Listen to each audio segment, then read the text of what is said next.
Hello everyone, my self Altaf. आज हम pharma की क्लास पढ़ाने जा रहे हैं, जिनमें से हमने 2 टॉपिक कवर कर लिया है। Drug use in ear, nose and throat, जिसमें से पहले लेक्चर में हमने पढ़ा था एंटीहिस्टामिन ड्रग्स।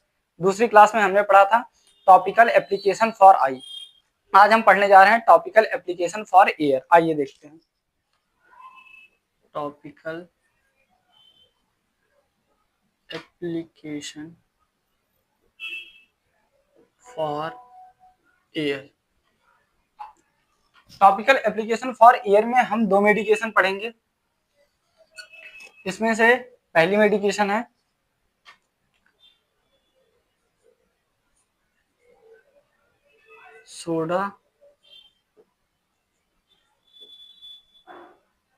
सोडा ग्लिसरीन, दूसरा है boric acid. Topical application for year में हम 2 मेडिकेशन पढ़ेंगे, सोडा ग्लिसरीन और बोरिक एसिड। अगर हमारे ईयर में किसी प्रकार का इन्फ्लामेशन, बैक्टीरियल इन्फेक्शन या इन्फ्लामेशन हो जाता है तो हम उसे ट्रीट करने के लिए ये मेडिकेशन देते हैं, जिसमें से आइए हम सोडा ग्लिसरीन को पूरा डिस्क्राइब करते हैं। बढ़िया। Soda glycerine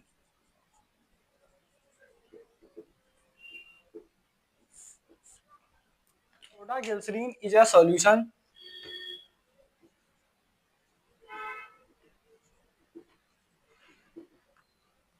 is a liquid solution that help to soft the ear bags,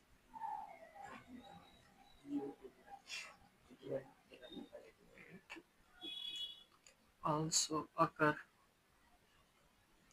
to soften wax। जो सोडा ग्लिसरीन होता है एक प्रकार का लिक्विड सॉल्यूशन होता है, जिसे हम ईयर में इंजेक्ट करते हैं या ईयर ड्रॉप्स के द्वारा जो हमारे ईयर में बैग्स होते हैं उन्हें सॉफ्ट करके उसे बाहर निकालने में मदद करता है या उसे ईयर को क्लीन करने में हेल्प करता है। फिर हम आइए देखते हैं इसके mechanism of action. Mechanism of action. It helps to clean the ear wax. इस सोडा ग्लिसरीन के मैकेनिज्म ऑफ एक्शन ये है कि ये जो हमारे ईयर बैग्स होते हैं ईयर में, उसे ये सॉफ्ट करने में हेल्प करता है और जो ड्राई होते हैं उन्हें सॉफ्ट करता है। उसके बाद जो पूरी तरह से ईयर में डिजॉल्व हो जाए। इंडिकेशन की सोडा ग्लिसरीन के इंडिकेशन क्या है, कहाँ पर हम यूज कर सकते हैं। इंडिकेशन, अगर ईयर में किसी प्रकार की बैक्टीरियल इन्फेक्शन, वायरल इन्फेक्शन या ईयर वैक्स का एक्युमुलेशन होता है तो जिसमें हम सोडा ग्लिसरीन का यूज करते हैं। बैक्टीरियल एंड फंगल इन्फेक्शन, दूसरा है to remove ear wax. Soda glycerin में हमने देखा कि इसके इंडिकेशन होते हैं बैक्टीरियल और वायरल इन्फेक्शन किसी प्रकार से ईयर में हो जाते हैं, उन्हें किल करने के लिए। दूसरा जो हमारे ईयर में वैक्स होते हैं उन्हें सॉफ्ट करके बाहर निकालने के लिए इसका डोजेशन। कॉन्ट्राइंडिकेशन में ये सबसे ज्यादा जो हमारे बॉडी में एलर्जिक रिएक्शंस होते हैं उनके लिए रिस्पॉन्सिबल होती है। Allergic reaction.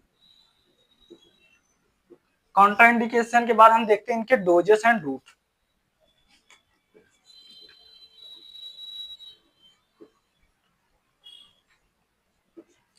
डोजेस में हम 1 to 3 ड्रॉप 3 to 4 आवर्स, हम 1 से 3 ड्रॉप यूज करते हैं 3 to 4 आवर्स में, depend on condition. Depending on condition. देखते हैं इसके साइड इफेक्ट। सोडा ग्लिसरीन के जो साइड इफेक्ट है मेनली हमारे बॉडी में बर्निंग सेंसेशन कॉज करेगा, sensation to the skin, skin पर, फिर forehead, skin, ear and forehead. Side effect के बाद हम एडवर्स इफेक्ट की बात करते हैं।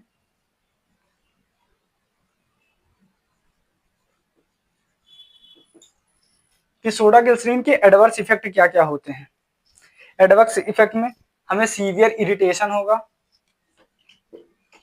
Irritation and discomfort,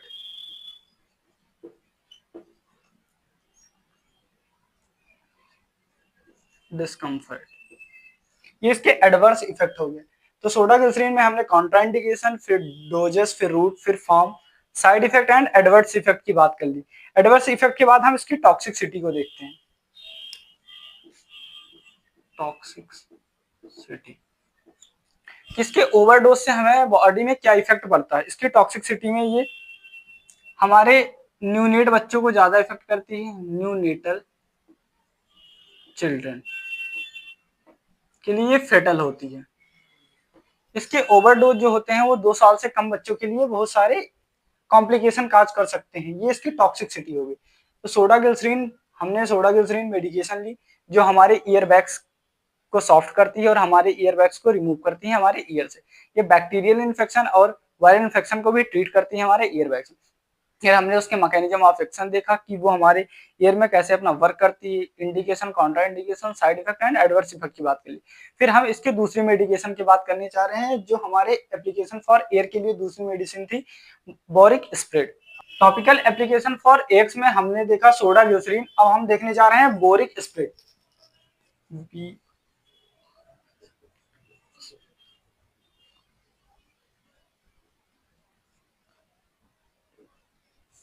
boric acid, boric acid में कंपोजिशन, बोरिक एसिड में हम कंपोजिशन देखते हैं कि बोरिक एसिड बना किससे होता है। पहले boron plus hydrogen plus oxygen. फिर बोरिक एसिड के कंपोजिशन के बाद देखते हैं इसके इंडिकेशन, इसके यूजेस क्या है। इंडिकेशन, इंडिकेशन में तो सबसे पहले जो हमारे एयर में किसी प्रकार की बैक्टीरियल या फंगल इन्फेक्शन होती है तो उसे ये ट्रीट करता है। To treat bacterial and fungal infection in air.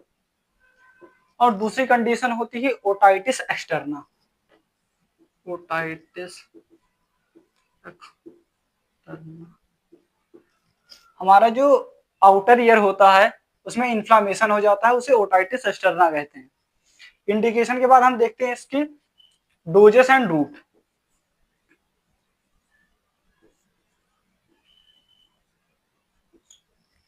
Doses में 2 to 3 ड्रॉप एवरी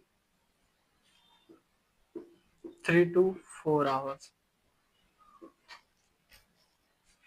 जो फॉर्म होता है वो eye drop form, air drop form में आता है। फॉर्म के बाद हम देखते हैं इसका मैकेनिज्म ऑफ एक्शन कि ये हमारे बॉडी में वर्क कैसे कर सकता है। Mechanism of action to inhibit protein synthesis, ये हमारे बॉडी में प्रोटीन सिंथेसिस को इनहिबिट करता है। फिर एक्ट करता है, act as bactericidal and bacteriostatic. जो बोरिक एसिड होता है वो इनहिबिट करता है प्रोटीन के सिंथेसिस को, उसके बाद एक्ट करता है बैक्टीरियोसाइडल और बैक्टीरियोस्टैटिक की तरह। ये इसके मैकेनिज्म ऑफ एक्शन हो गए। फिर हम देखते हैं drug interaction.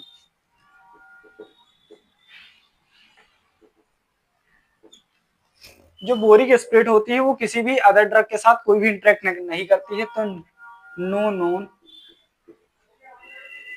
Drug interaction. Drug interaction के बाद देखते हैं हम इसके साइड इफेक्ट।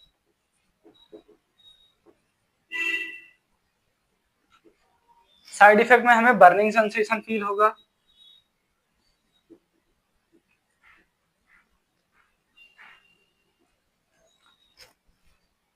बर्निंग सेंसेशन के साथ साथ हमें माइल्ड इरिटेशन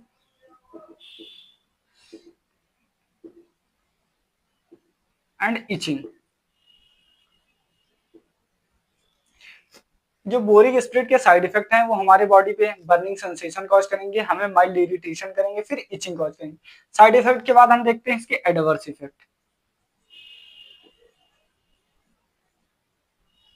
में हम देखते हैं इसमें रेडनेस होगा एंड स्वेलिंग।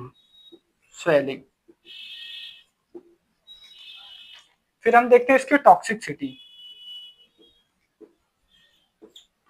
इसकी जो ओवरडोज देखा कि बोरिक एसिड के कंपोजिशन, ये एक्ट कैसे करती है, इसके जो अदर क्लास हैं, इसके side effect and adverse effect. Thank you class.